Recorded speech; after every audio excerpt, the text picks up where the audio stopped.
População sofrendo com 1 ano, 2 anos em fila para atendimento, enquanto era aparelhado e, por incrível que pareça, por um médico que estava à frente da Secretaria de Saúde.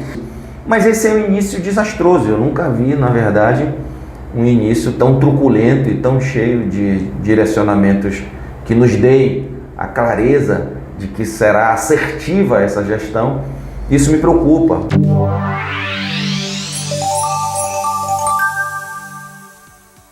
Então, bem, meus amigos, estamos aproveitando aqui a visita do deputado Keniston, que veio tratar conosco sobre a PEC 14, e a gente não pode desperdiçar essa oportunidade, claro, de fazer, um debate sobre a conjuntura local, a conjuntura política local, principalmente se tratando da saúde, que é o qual a gente milita, que a gente representa e que é de suma importância para o dia a dia da população, que sem saúde todo mundo sabe que ninguém vive. Então, Keniston, eu te perguntar aqui, dentro dessa conjuntura, eu vou tentar te pontuar algumas situações, eu não sei se tu tens acompanhado, mas a gente tem sofrido aí algumas relações desde o processo de gestão da própria Secretaria de Saúde, com o ex-secretário que recentemente ele fez o pedido de exoneração, e aí eram coisas muito pequenas, sabe, Keniston? Desde perseguição de servidores, desde aparelhamento da estrutura pública, colocando assessores para poder demandar as demandas de vereadores, as demandas políticas,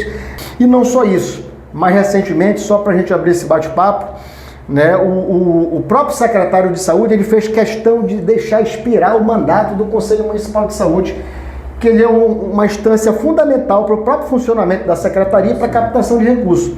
Ele espera expirar e aí o prefeito, de forma unilateral, compõe uma comissão para puxar uma conferência toda com manipulação por parte dele, mas nós conseguimos suspender isso judicialmente, já estamos numa rediscussão junto com o Conselho Estadual de Saúde. Aí eu queria ouvir de ti como é que tu, quanto representante, quanto morador dessa cidade, tem visto essa nossa realidade da população aí, gente levando sofá para poder fazer o acompanhamento do seu ente querido que está hospitalizado, dentre outros tantos absurdos que a saúde tem sofrido em Parauapebas, e com 6 meses a exoneração do secretário de Saúde. Como é que tu analisas essa conjuntura em Parauapebas da saúde?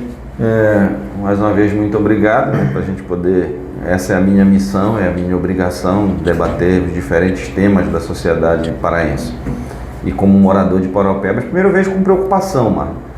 Nós nunca tivemos uma saúde maravilhosa, nós sempre tivemos problemas, e isso perpassa de governo para governo. Nós montamos uma estrutura muito grande, que foi inaugurada iniciada na gestão do prefeito Darcy, no seu 2º mandato, e terminada na gestão do prefeito Valmir. E essa estrutura, uma estrutura gigante que acaba atraindo pessoas de outros municípios, nós estamos falando Porta Aberta, nós estamos falando de SUS. E a saúde, o que me preocupa nessa movimentação toda é de verdade os que mais sofrem com isso. A gente precisa entender que essa discussão política de quem está certo ou quem está errada, não importa, pouco importa para quem de verdade precisa, quem não tem condições de pagar um plano de saúde, quem não tem condições de pagar uma consulta particular e obrigatoriamente, pela sua condição, precisa acessar o serviço público de saúde. A gente precisa se concentrar nessas pessoas, buscar um ambiente onde elas possam ser atendidas de verdade, curar as suas enfermidades e salvar as suas vidas. É a obrigação de quem está no comando dessas estruturas, secretário de saúde, prefeito. Então, nós sabemos do custo, e eu falo isso com a propriedade de quem foi secretário de Fazenda por 4 anos. Sei do custo da saúde em Parauapebas. Os investimentos feitos na saúde são altíssimos. Por quê? Porque a gente criou uma estrutura que é uma estrutura em âmbito, pode ser regional, podemos assim dizer. Então, isso é levar os custos. E isso requer, de verdade, uma habilidade, um conhecimento de causa que busque em todos esses profissionais uma forma adequada de conduzir isso. Com o sindicato, com os médicos, com os enfermeiros, com os agentes comunitários de saúde. Precisa existir, acima de tudo, o diálogo, porque essa realidade é muito comum a vocês, profissionais da saúde, que vivem o dia a dia, que estão em contato direto. Então, começar a ignorar a importância do sindicato, dos servidores, dos mais antigos, dos que chegaram agora, é um grande erro. Vejo com mais preocupação ainda a notícia que eu recebi assim que cheguei na cidade, do pedido de exoneração do secretário. Como repito, eu fiz gestão pública com muita profundidade aqui em Paropeba. E toda mudança de comando, ela transfere a necessidade de uma readequação. É um reinício de trabalho. A adoção de uma nova metodologia que é característica de quem vai assumir essa responsabilidade. Eu vou lá, eu vou colocar a minha forma de enxergar o negócio, a minha forma de enxergar essa gestão. Então, fazer uma mudança agora, no início, é de verdade preocupante. Então, a gente precisa, acima de tudo, entender que esse segmento da sociedade, que esse ambiente que é o da saúde é condição princípio para a nossa existência. Então não podemos transferir para este ambiente batalhas políticas. Não podemos ignorar, repito, a visão do sindicato. Temos que dialogar. Eu tive, ao longo da minha participação dentro da gestão pública, embates com o sindicato, mas sempre preservando o que eu entendo ser necessário, o diálogo a partir, porque são pontos de vista distintos. Nós falamos de reajuste salarial, nós falamos de melhor equiparação, nós nunca nos desentendemos, nós debatemos. E quem assume essa responsabilidade, quem recebe essa responsabilidade do povo de ser gestor nas mais diferentes áreas do município, o prefeito e o próprio secretário, precisa entender que esses profissionais não estão pedindo nada que não seja benéfico para o todo da sociedade. Então o diálogo é muito necessário. Não existe fazer gestão pública com truculência, não existe fazer gestão pública ignorando o servidor público. O servidor público reivindica e você diz para ele o que é possível, mas não pode em minuto algum distanciar o diálogo dessas pessoas que fazem o dia a dia do serviço público do nosso município. Enxergo com preocupação, eu como parlamentar, e aí acabo sendo foco de denúncias, chegam até mim todos os dias. Eu acabo fazendo uma triagem de tudo isso, dando encaminhamentos. Não acredito que seja hora e nem momento de ir para uma discussão se o governo vai funcionar ou não vai funcionar. Está muito no início, a gente precisa ter coerência de entender isso. Mas esse é um início desastroso. Eu nunca vi, na verdade, um início tão truculento e tão cheio de direcionamentos que nos deem a clareza de que será assertiva essa gestão. Isso me preocupa. Eu já ouvi relatos de mães que perderam seus bebês. Eu já vi publicações de pessoas que tiveram que levar móveis para poder se acomodar dignamente lá dentro do hospital. Vejo com muita preocupação a regionalização desse hospital. É necessário, mas a gente precisa ter, de verdade, uma estrutura paralela do município que atenda aos nossos munícipes e que essa criação desse hospital que será referenciado, ele não traga nenhum tipo de prejuízo. Nós não podemos simplesmente pensar, eu preciso me livrar dessa conta que eu não estou dando conta de pagar. Calma, gente. Nós precisamos enxergar prioritariamente as pessoas. É quem de verdade, eu tenho certeza que o prefeito, que os secretários não acessam esses serviços. Eles vão lá a partir dos planos de saúde que temos, graças a Deus, e não acessam esses serviços. Então eles precisam primeiro sentir na pele o que sente essas pessoas, pelo menos pensar e tentar entender o dia a dia dessas pessoas que precisam, por uma questão de necessidade extrema, acessar esse serviço. Então, criar um ambiente tranquilo de diálogo e, acima de tudo, de estruturação que possa minimamente dar o conforto, porque saúde pública é obrigação, está na nossa Constituição. Nós não estamos fazendo favor para ninguém. E, acima de tudo, precisamos enxergar como cristãos. É a oportunidade que Deus está nos dando de gerenciar ambientes sensíveis como é a saúde. Repito, se você não dá uma saúde pública de qualidade, se você não dá bons médicos, se você não dá medicação, se você não tem uma estrutura de atendimento adequada, nós estamos condenando muitas pessoas à morte. O problema é que a gente, infelizmente, nós temos um gestor, e aí eu falo também com propriedade porque nós acompanhamos muitas denúncias, assim como tu, como parlamentar, a gente, quando sindicalista, a gente tem recebido diariamente servidores aqui adoecidos no aspecto da sua própria saúde mental, né, por infinitos assédios. Tu acompanhaste no segundo dia de governo, simplesmente o prefeito me encaminha para a Câmara Municipal um projeto de lei em caráter de urgência, não é qualquer projeto de lei. Então ele convoca, faz com que a Câmara seja convocada em seu recesso para aprovar em caráter de urgência a criação de mais de 600 assessorias. Né? Ao passo que nós já estávamos ali para esgotar o período e o tempo, o prazo do PSS da saúde, onde são os profissionais de saúde, enfermeiros, técnicos de enfermagem, médicos, e aí se deu a costa para isso, se focou em assessores. Aos trancos e barrancos ele passou isso, a gente fez o recurso judicial já, e ele, infelizmente, a atual gestão tem aparelhado esses espaços, e ao contrário do que tu pensas e que tu acabas de dizer, infelizmente essas pessoas, até parentes do próprio prefeito, têm usado os serviços sim, só que não de forma adequada, né? Tem furado fila, tem pego aquele jeitinho brasileiro. Olha, ontem mesmo eu peguei um agendamento para ginecologia, e a colega, a trabalhadora que estava lá, falou assim, olha, já fechou a agenda, não tem.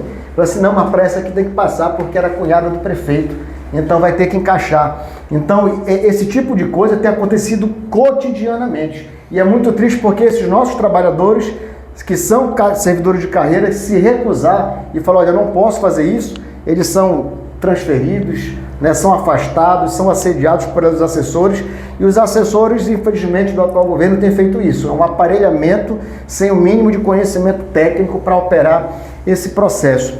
Aí eu queria adentrar contigo no aspecto aqui das questões orçamentárias e financeiras.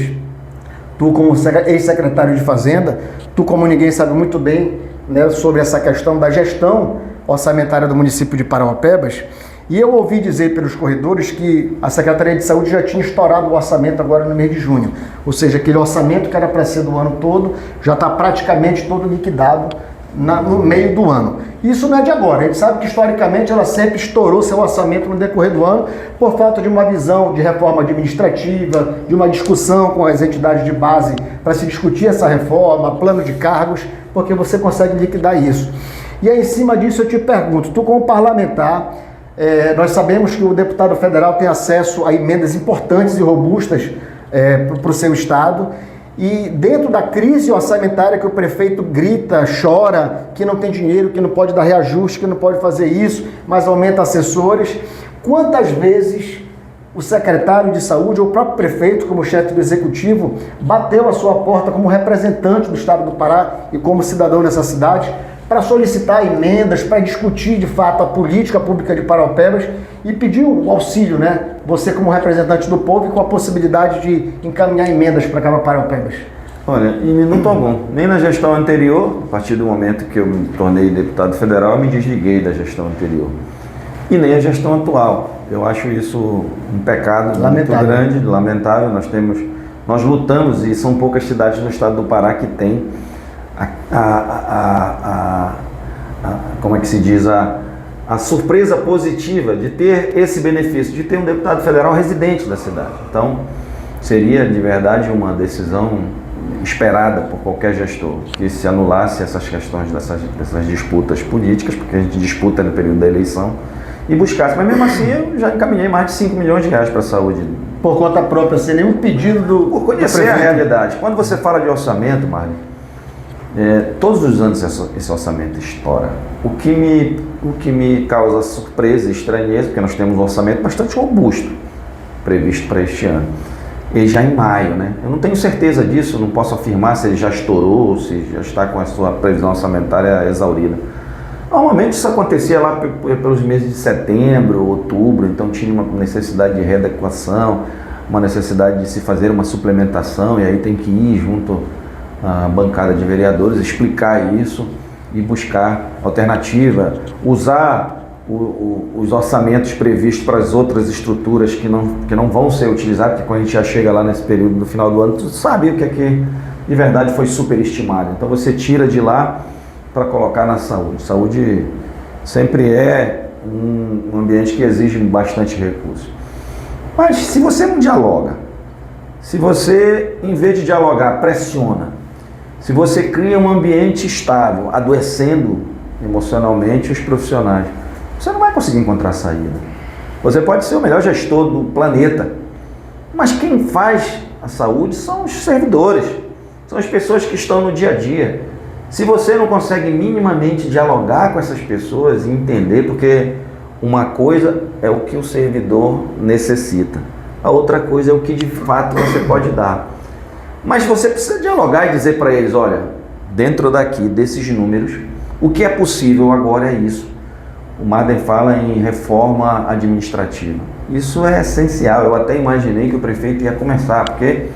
Desculpa, ele fala muito em reforma administrativa, só que a reforma administrativa dele, eu não sei se ele entende o que é reforma administrativa, né? Ele fala, nós estamos fazendo a reforma administrativa, que é criar os cargos de assessores e ocupar alguns cargos. Tomara que tenha. Eu acho que ele se resume a isso, a reforma administrativa. Tomara que tenha um grupo de trabalho dentro da Secretaria de Administração, cuidando dessa reforma administrativa de fato, na sua essência, né? Ampliada, enxergando, porque nós temos uma cidade diferente de todas as outras. Nós temos uma cidade que cresce na velocidade que a nossa cresceu. Nós temos 37 anos, somos a 4ª maior cidade do estado do Pará.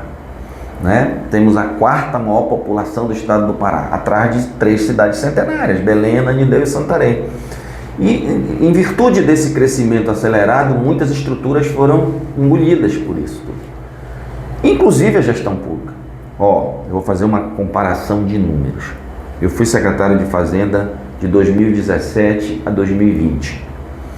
Quando eu assumi a Secretaria de Fazenda, nós tínhamos um orçamento previsto para 2017 de 870 milhões.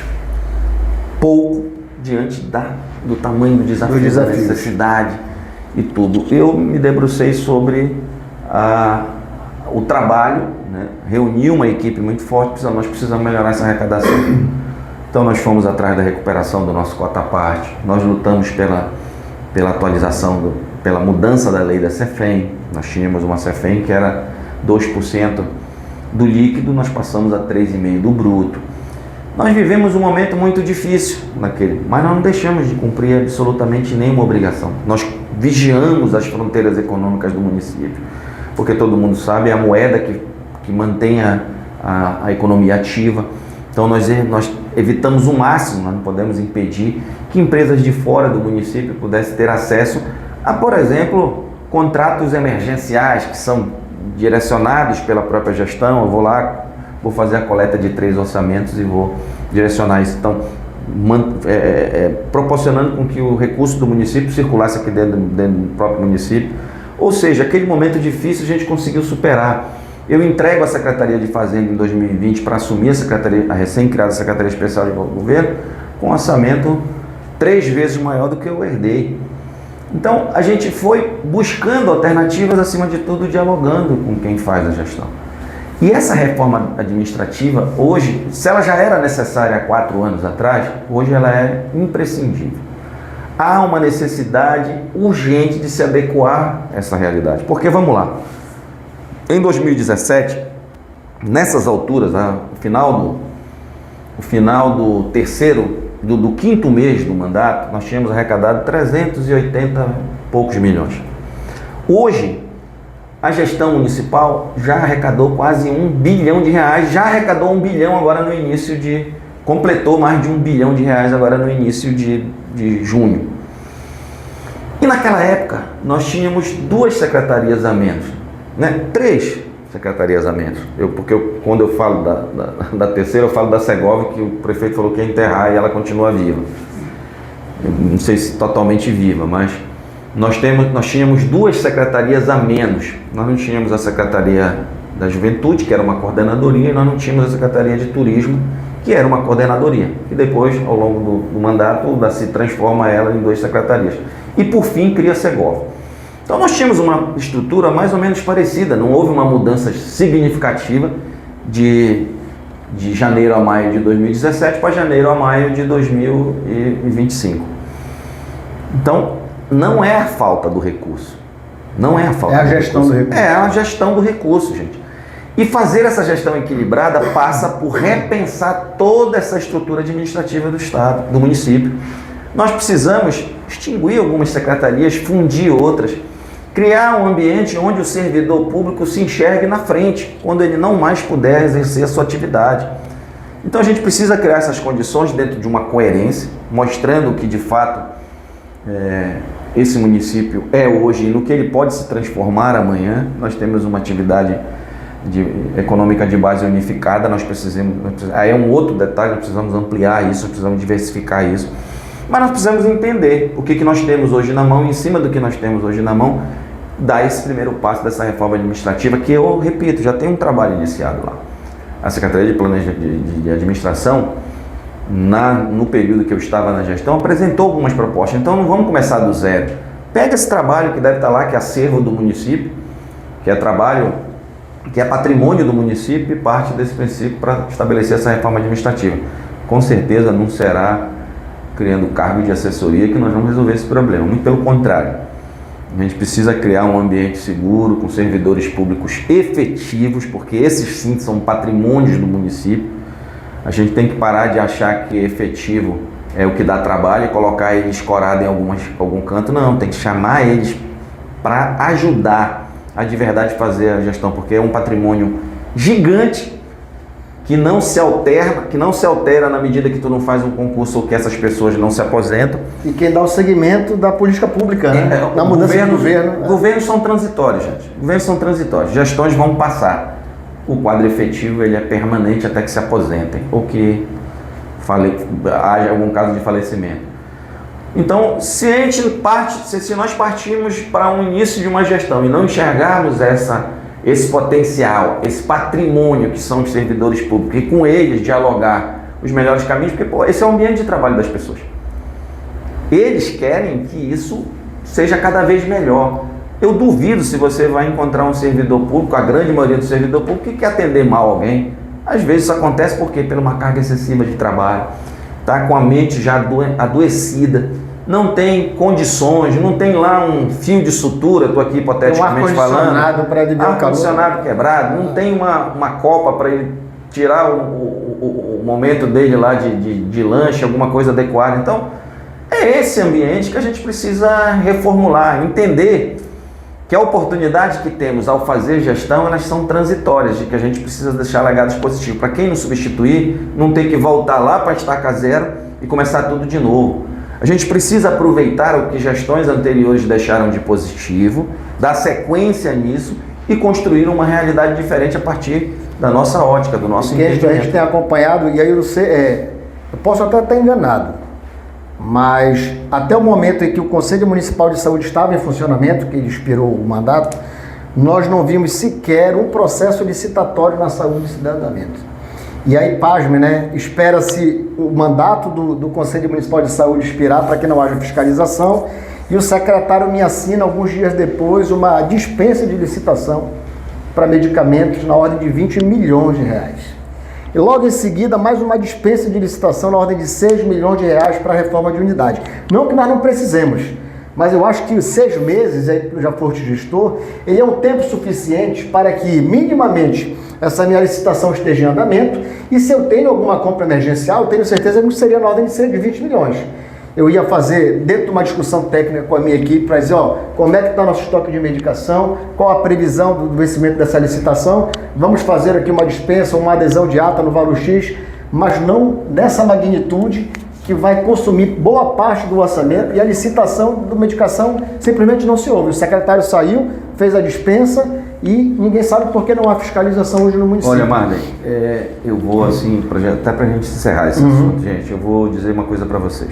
Primeiro, o advento da transição, ele existe exatamente para você ter de forma precisa a realidade que você está herdando.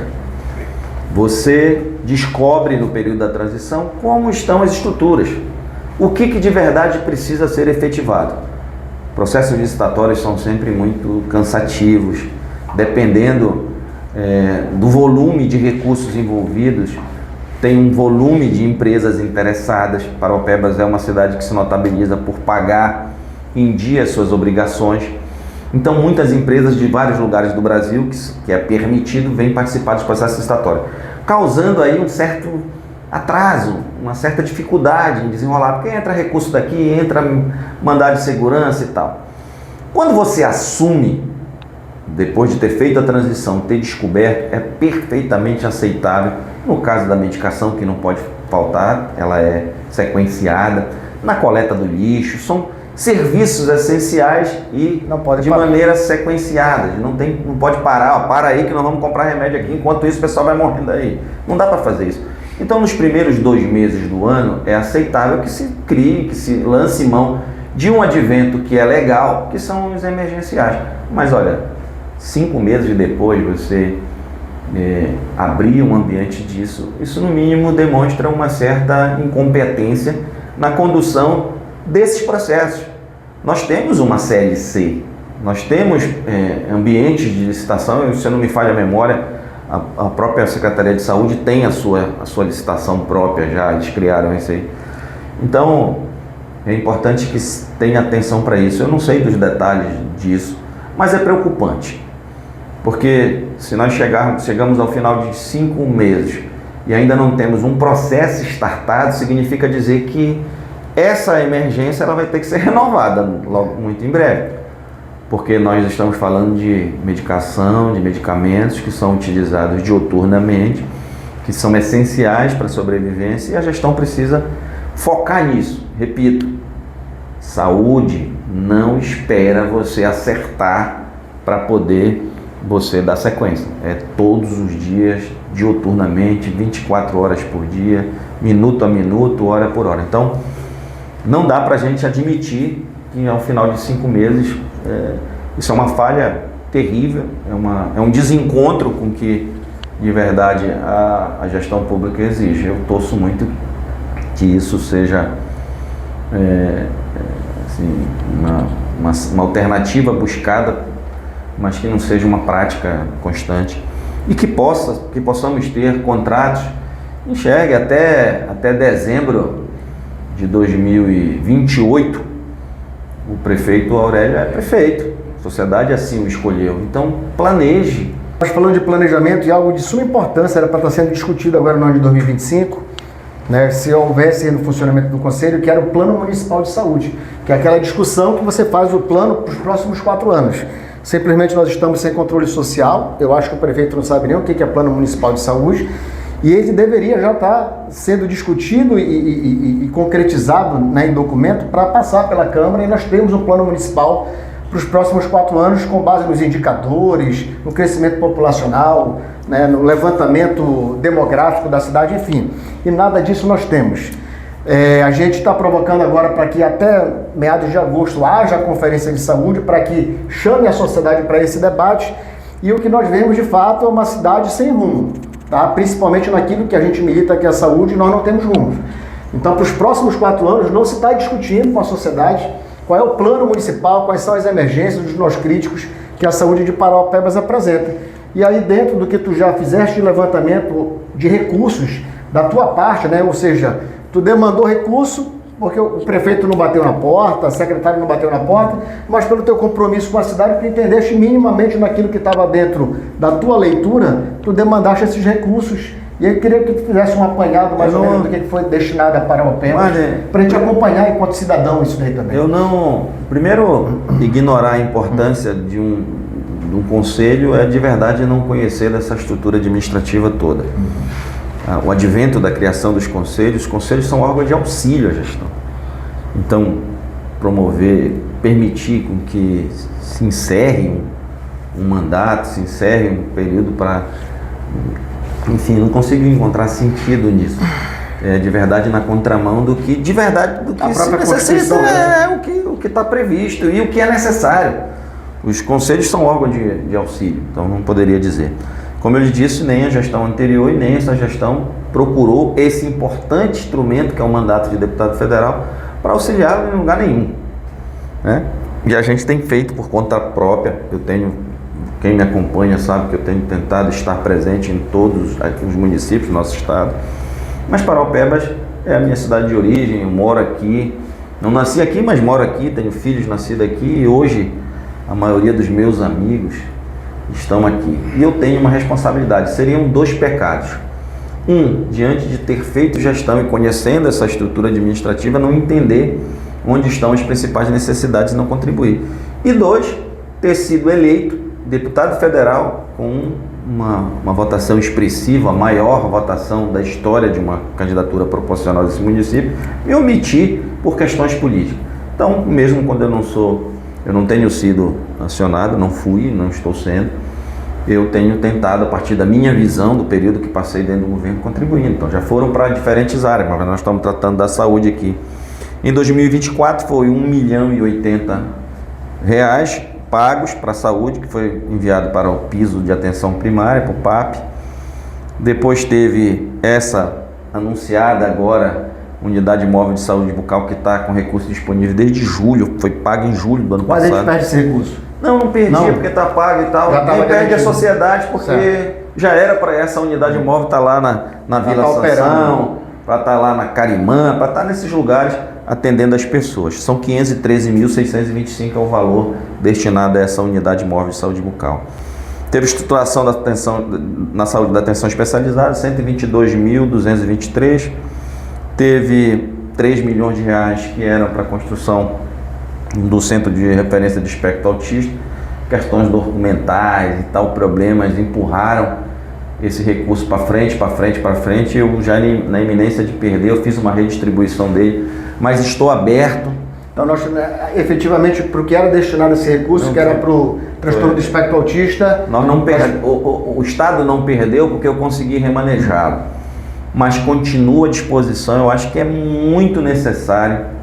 R$3 milhões dos meus recursos de emenda, eu ainda tenho 3 orçamentos para fazer a indicação.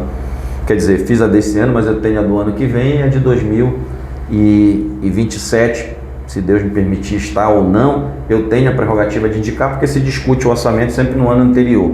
Esse ano nós vamos discutir o orçamento de 2026 e em 2026 nós vamos discutir o orçamento de 2027. Então ainda tenho 2 oportunidades para destinar esse recurso, que é com certeza extremamente necessário. Conversei com as entidades, conversei com as associações, com os profissionais médicos, e o espectro autista de verdade preocupa todos nós. Ele precisa de toda essa estrutura para que essas pessoas possam conduzir a sua vida de maneira tranquila. Então teve aqui mais, aí teve custeio emergencial também para o piso de atenção primária, PAP, 103.158, e este ano eu destinei mais R$1 milhão, que está em formalização. Daqui a pouco o município recebe a informação da destinação disso. Então, tenho feito, né? Mesmo com todos esses entraves, todos esses obstáculos, eu tenho feito porque eu acho que é minha obrigação e é necessidade. Estamos falando aí agora há pouco de um orçamento que se estoura aí em maio, da dificuldade da destinação de recursos para esse ambiente que não pode faltar. Perfeito, Kennedy. Te agradecer aqui, valeu o bate-papo, foi muito proveitoso. Agradecer aí aos nossos servidores e à população de Paraupebas em geral. É um bate-papo importante até para que nós possamos saber, de fato, o que os nossos representantes estão fazendo em Brasília, na Alepa, né, como estão destinando esses recursos, e, de fato, o nosso representante local, o nosso chefe maior do Executivo, né, e de abrir um pouco a mente para buscar essas parcerias para o melhor para a nossa população e para Paraupebas, que eu acho que é isso que importa. O diálogo e a possibilidade de trazer recursos para ampliar as políticas públicas e fortalecer aquilo que, de fato, tem sentido o impacto que é a saúde de Paraupebas. É bom saber que tu estás disponível, tenho certeza que o outro deputado também, o Braz, está disponível, e falta de fato esse movimento por parte do Executivo. Mas, havendo ou não esse movimento, quando nós reconstituirmos o Conselho de Saúde, tenha certeza que, se esse companheiro aqui estiver compondo o Conselho Municipal de Saúde, nós iremos bater a porta, porque lá nós estaremos discutindo a política pública de saúde e pedindo o auxílio de vocês, a contribuição para o fortalecimento da saúde de Paraupebas. Então, mais uma vez, muito obrigado pela visita. Espero que tu voltes aqui mais vezes. Eu que agradeço a todo momento. É muito importante que a gente dialogue sobre o que eu estou fazendo em Brasília, o que eu posso fazer em Brasília, e receber de vocês orientação. Repito, vocês estão na linha de frente de tudo isso, vivendo o dia a dia, e ter de vocês a informação da realidade atual acaba sendo uma espécie de norte para a gente poder seguir, tomar decisões acertadas. Eu estou lá e vocês aqui. O dia a dia é vivido por vocês. A função de deputado exige uma presença constante lá em Brasília. Então, quando a gente tem, a partir de instituições como é o sindicato, esse canal aberto de diálogo para que a gente possa buscar e se auxiliar para tomar as decisões lá, seja na aprovação de leis, seja na destinação de recursos, é fundamental para que o nosso trabalho aconteça, porque essa é a minha obrigação. Eu estou deputado pela primeira vez e estou deputado muito pelo que vocês fizeram, pelo voto de confiança, pela reunião de forças políticas que entendeu que era hora de Parauapebas ter voz lá no Congresso Nacional. Eu tenho tentado ser essa voz. Infelizmente, tenho limites para isso. A minha intervenção na gestão pública do município precisa muito da complacência, da sabedoria de quem está no comando dela. Mas contem comigo sempre e a todo momento. Até mais. Até mais, pessoal. Obrigado, gente. Obrigado. Até mais.